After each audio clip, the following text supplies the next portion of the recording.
සුබ දවසක්. දැන් මේ රටේ දූෂිතම ආයතනය පොලිසිය කියලා කිව්වට පොලිසිය විතරක් නෙමෙයි මේ සමස්ත යාන්ත්‍රණයම දූෂිතයි. එතකොට පොලිසිය හා සම්බන්ධිත ඒ වගේම දූෂිත ආයතනයක් තමයි ওই බන්ධනාගාරය කියන්නේ. බන්ධනාගාරය විතරක් නෙමෙයි ශ්‍රී ලංකා රේගුව පාස්පෝර්ට් ඔෆිස් එකේ ඉඳලා මේ සියලුම රාජ්‍ය ආයතනවල මේ දූෂිත නිලධාරීන් අරගෙන ඉන්නවා. මේ එකවරම බන්ධනාගාරය සම්බන්ධයෙන් කරලියට එන්නේ ওই බන්ධනාගාර කොමසාරිස් ජෙනරාල් පසුගිය 9 වෙනිදා අමාත්‍ය මණ්ඩලයේ අනුමැතියක් ඇතුව ওই බන්ධනාගාර කොමසාරිස් ජෙනරාල් තුෂාර උපුල්දෙනියගේ වැඩතහනම් කරපු එක නිසා අනතුරු ඊයේ දින ඔය තුෂාර උපුල්දෙනියම අපරාධ පරීක්ෂණ දෙපාර්තමේන්තුව මගින් අත්අඩංගුවට අරගෙන තියෙනවා. දැන් අනතුරුව ඔහු අධිකරණයට ඉදිරිපත් කිරීමට නියමිතයි. දැන් ඒ වෙනුවට වැඩ බැලීම සඳහා අධිකරණ හා ජාතික ඒකාබද්ධ අමාත්‍යාංශයේ අතිරේක ලේකම්වරයෙකු වන දිශාන්ත ධනසිංහ මහතා පත් කළා තියෙනවා. දැන් මේ තුෂාර උපුල්දෙනියව අත්අඩංගුවට පත්වීමේ නිදාන කතාව මෙහෙමයි. මේ ඉතාමත්ම මෑතකදී ওই පාර්ලිමේන්තු මන්ත්‍රී අජිත් පෙරේරා පාර්ලිමේන්තුවේදී අනාවරණයක් කරනවා. ඉක්ුත් වෙසක් පොහෝ දින මේ ජනාධිපති පොදු සමාව යටතේ බන්ධනාගාරයේ සිරදඬුවම් විඳිමින් සිටි සිරකරුවෙක් නිදහස් කිරීම සම්බන්ධයෙන්. හැබැයි මේ චෝදනාව අජිත් පෙරේරා කරන්නේ මේ බන්ධනාගාර පද්ධතිය හදා ගන්නවත් එහෙම නැත්නම් රටට ආදරයටවත් නෙවෙයි. මේ වගේ ජනාධිපති පොදු සමාව යටතේ මේ වගේ හිරකාරයෙක් නිදහස් කරාම ඒකට වග කියන්නත් ඕනේ අනුර කුමාර දිසානායක සහෝදරයා කියලා. නමුත් අවසානයේදී ඇත්ත එළිදරව් වීගෙන එනවා. යථාර්ථයට මුහුණ දෙන්න වෙනවා. එතකොට මේ සම්බන්ධයෙන් රාජ්‍ය පැත්තේ විමර්ශනය කරනවා. එතකොට කතාව ඇත්ත. එහෙම සිරකරුවෙකුට ඉක්ුත් වෙසක් පොයේ දවසේ අනුරාධපුර මහාධිකරණයෙන් වරදකරු වෙච්ච පුද්ගලයෙකුට මේ ජනාධිපති පොදු සමාව යටතේ නිදහස් කරනවා. ඉතින් ඒ සම්බන්ධයෙන් CID එක ක්‍රියාත්මක වෙනවා. එතකොට දැනග ගන්නවා ජනාධිපති ලේකම් කාර්යාලයේ නිර්දේශ කළ නම් ලයිස්තුවේ නම සඳහන් නොමැති පුද්ගලයෙකුත් බන්ධනාගාර නිලධාරීන් විසින් නිදහස් කරලා තියෙනවා කියලා. එතකොට මේ සම්බන්ධයෙන් අපරාධ පරීක්ෂණ දෙපාර්තමේන්තුව විමර්ශනය කරනවා. එතකොට අනාවරණය වෙනවා අනුරාධපුර මහාධිකරණයේ පැවති CH ඇලයිරක් 69 ඇලයිරක් 2018 කියන නඩුවේ මූල්‍ය චෝදනාවකට වරදකරු වෙලා තිරදඬුවම් විඳිමින් සිටි විජේකෝන් මුදියන්සේලාගේ අතුල්ල තිලකරත්න කියන පුද්ගලයාව නම ඇතුළත් කළා කූට ලේඛනයක් අනුරාධපුර මහාධිකරණයට ඉදිරිපත් කළා බන්ධනාගාර නිලධාරීන් විසින් මේ සිරකරුවව නිදහස් කරලා තියෙනවා.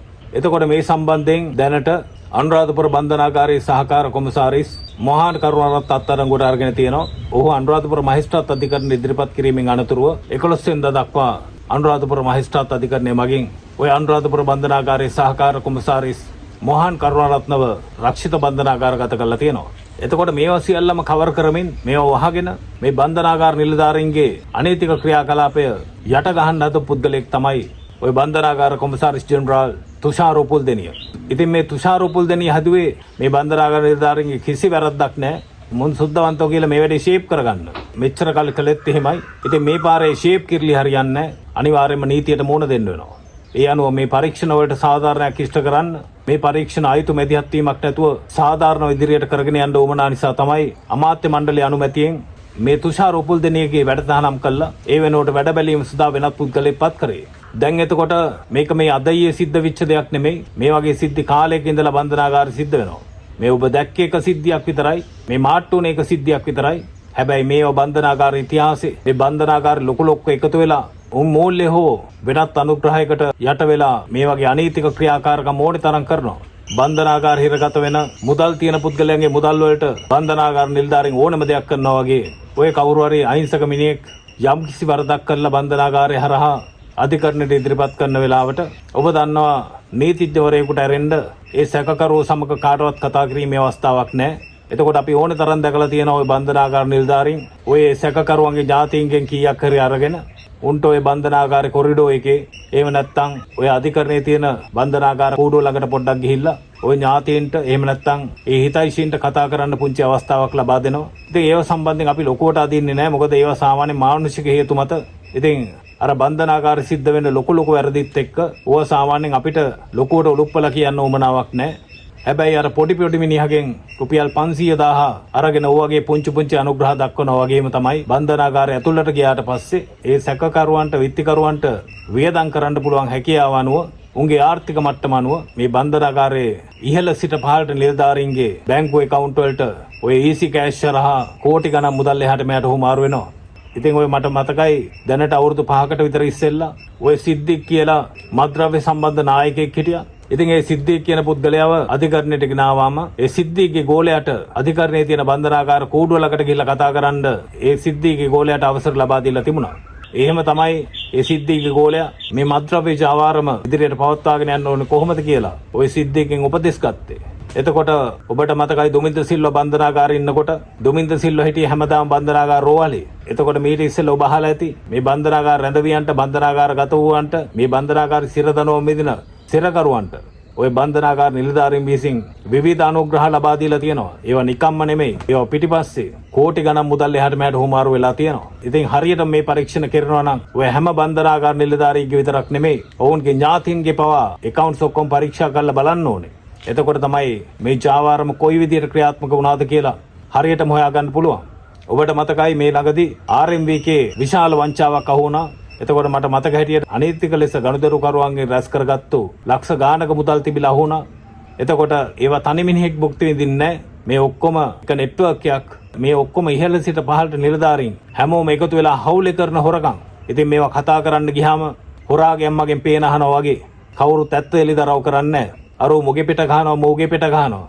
කවදාවත් ඇත්තක් එලිදරව් වෙන්නේ නැහැ. ඒ නිසා කවදාවත් සමාජ සාධාරණයක් ඉෂ්ට කරන්න බැරි වෙලා තියෙනවා. අද අත්අඩංගුවේ පසුවන ඔය අනුරාධපුර සහකාර බන්ධනාගාර කොමසාරිස් මොහාන් කරුණාරත්න එතකොට තුෂාර උපුල්දෙනිය විතරක් නෙමෙයි මේ සියලුම දෙනා මේ අක්‍රමිකතාවයන් මේ හොරකම් මේ අනීතික ක්‍රියා කරන්නේ හැමෝම එකතු වෙලා හවුලේ. එතකොට දැනට ලැබිලා තියෙන තොරතුරු අනුව දැනට පුද්ගලයෝ 20කට අධික ප්‍රමාණයක් මේකුත් වෙසක් දවසේ ওই ජනාධිපති සමාව අරගෙන මේ ආකාරයෙන් නිදහස් වෙලා ගියා කියලා තොරතුරු ලැබෙමින් පවතිනවා. එතකොට ඔබ දන්නවා මේ ඕනෙම ජගතේ හිරේට ගියාට පස්සේ ඔහු අමතන්නේ හිරාංකෙන්. ඔබට අමතක නැතුව ඇති ওই ගාමිණි ෆොන්සේකා නිෂ්පාදනය කරපු සාගරයක් මැද චිත්‍රපටයේ ડોક્ટર මොලොකඩගේ චරිතය රඟපෑවා ඒ චිත්‍රපටයේ ගාමිණි ෆොන්සේකා. එතකොට ඔහු අල්ලස් වර්ධකට වර්ධකරු වෙලා බන්ධනාගාරගත වෙනවා. එතකොට මට මතකයි එක්තරා අවස්ථාවක ඔහු කියනවා මම දැන් නිකන් අංකයක් විතරයි කියලා. ඉතින් ওই හිරගෙදර හැමදේම සිද්ධ වෙන්නේ අංක අනුව. සාමාන්‍ය ජනාධිපති රේකම් කාර්යාලයෙන් ওই ජනාධිපති පොදු සමාව යටතේ වරදකාරව නිදහස් කරනකොට ඒ ලේඛනයේ නිකුත් වෙන්නේ වැලිකඩ බන්ධනාගාරයෙන් අවුරුදු 75ට වැඩි සිරකරුවන් 15 දෙනෙක්. එහෙම නැත්නම් රුපියල් 5000ට අඩු දඩ මුදල් ගෙවා ගන්න බැරි සිරකරුවෝ 100 දෙනෙක්. ඔන්න වගේ තමයි සාමාන්‍යයෙන් ඔය ජනාධිපති කාර්යාලයෙන් ඔය පොදු සමා සම්බන්ධව ඒ යොමු කිරීම යොමු වෙන්නේ. නමුත් බන්ධනාගාරයෙන් ඒ සිරකරුවෝ තෝරලා වෙනකොට සඳහන් වෙන්නේ සිරාංක විතරයි. එතකොට ඔය අංක ජිල්මාල් අනුව මොකා එළියට දානවද කියලා ඒ සිරකරුවන්ගේ තොරතුරු ඒ ලේඛනවල සඳහන් වෙන්නේ නැහැ. දැන් මේ අනුර කුමාර දිසානායක සහෝදරයාට පස්සේ තමයි මේ තොරතුරු අනාවරණය වෙන්නේ. දැන් ඊට පස්සේ බන්ධනාගාර නිලධාරීන්ට ඔය සෙල්ලම කරන්න පුළුවන් කමක් නැහැ ඊට පස්සේ. මොකද ඒ සිරකරුවන්ගේ අංක විතරක් නෙවෙයි ඒ සිරකරුවන්ගේ විස්තරත් අවශ්‍ය වෙනවා. එතකොට ඒව බලලා තමයි ඊට පස්සේ ওই ජනාධිපති පොදු සමාව යටතේ සිරකරුවන් නිදහස් කරන්න අවස්ථාව තියෙන්නේ. එතකොට ඔබට හිතා ගන්න පුළුවන් මේ ඉතිහාසෙ මෙච්චර කල් ওই ජනාධිපති පොදු සමාව යටතේ මේ බන්ධනාගාර නිලධාරීන් එකතු වෙලා කොයිතරම් අක්‍රමිකතා සිදු කළා. ඇත්ත වශයෙන්ම හිරේ නිදහස් විය යුතු පුද්ගලයෝ නිදහස් නොකර Tamanට මුදල් ගෙවපු සිරකරුවෝ කොච්චර නිදහස් කරන්න ඇද්ද කියලා. ඉතින් මේවා හෙන ගහන අපරාධ.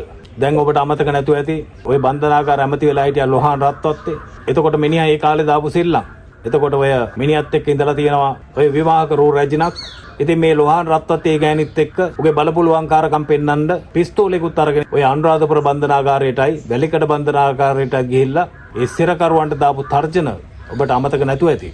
එතකොට සාමාන්‍යයෙන් ඔය හවස 5න් පස්සේ කිසිම බන්ධනාගාරයකට ඔය විනිශ්චයකාරවරයෙකුට ඇරෙන්න වෙන කිසිම පුද්ගලයෙකුට ඇතුළත් වෙන්න පුළුවන් කමක් නැහැ. නමුත් මේ අමාත්‍යවරයා බන්ධනාගාර ආඥා පනතේ ප්‍රතිපාදන සියල්ල උල්ලංඝනය කරමින් බන්ධනාගාරට ගෙනියවි අරගෙන ගිහිල්ලා ඒ රැදවියන්ට තර්ජනය කරපු එක සම්බන්ධයෙන් අඩු ගානේ ඒ කාලේ බන්ධනාගාර කොමසාරිස් ජෙනරාල්වරයා විදියට කටයුතු කරපු ඔය දැන් අත්අඩංගුවේ පසුවන තුෂාර උපුල්දෙනියට පොලිසියට ගිහිල්ලා පැමිණිල්ලක් කරන්න කොන්ද පන තිබුණේ නැහැ. ඒ වෙනුවට මිනිහා කලේ ලොහාන් රත්වත්ගේ පිට ගහපු එක. ලොහාන් රත්වත්ට විරුද්ධව එක වචනයක් කතා කළේ නැහැ. අමාත්‍යවරයාට බන්ධනාගාරය තුළට ඕන වෙලාවට ඇතුල් වෙන්න පුළුවන් කියලා තමයි ඔය තුෂාර උපුල්දෙනිය මේ මාධ්‍යයට ප්‍රකාශ කරේ. ඉතින් එහෙම බැලුවහමත් බන්ධනාගාරය තුල මේ තක්කඩි වැඩ සිද්ධ කරන්න ඔය තුෂාර උපුල්දෙනිය කියන තක්කඩියත් සෑහෙන දායකත්වයක් ලබා දීලා තියෙනවා. ඉතින් අද මේ රටේ ජනතාවට සතුටු වෙන්න පුළුවන්. පහුගිය වෙසක් පොයට තමන්ට ඕනේ මිනිස්සු නිදහස් කරගත්තු මොහාන් කරුණාරත්නලාට තුෂාර උපුල්දෙනියලාට මේ පොසොන් පොය දවස වෙනකොට උන්ට බන්ධනාගාර ළඟින් සිද්ධ වෙච්ච එක. බොහොම ස්තුතියි.